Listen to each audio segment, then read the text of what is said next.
culays badan baan haysta waad ogtihiin culayskana insha allah waa iska caabinaynaa saan iskaga caabin lahayna dhalinyarada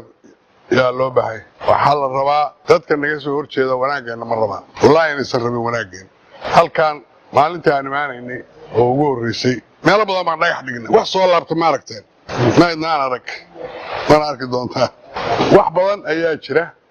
hal sano aniga xataa gurigayga ma tegin hal sano xamar ma tegin waxaas inaad ogtihiin baan u malaynaya cadaadana diyaarad baan ku dulmaraa cidana lagu gumaysan mayso galmudug waa ka shaqaysanaynaa waana joogaynaa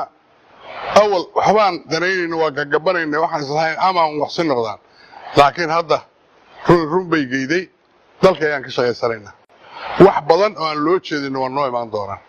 khayr badan waa helaynaa warshadaan dhisanaynaa jidadkayga waa dhisanaynaa hadda asbuucan waxaan bilaabaynaa jidka guriceel iyo ceel dheer waa bilaabaynaa waana samaynaynaa wax badan oo kale oo aan gacanteeda ku samaysan karnaa jira waanu samaysanaynaa waana ku tillaabsanaynaa wasaaradihii iyo kulli hadday shaqo bilaabayaan wax walba waan helaynaa insha allahu tacaala difaacana cidiina soo weerartana gaashaankaan u daruraynaa ciidamadii waa dhisaynaa gaalkacyo waa soo dhisnay halkana waa dhisaynaa cadaada waa dhisaynaa cawada waa dhisaynaa meel walbaa ka hagaajinaynaa insha allahu tacaala dadku shaqay wada helayaan qof waliba mushaar inuu qaato dadka dhalinyarada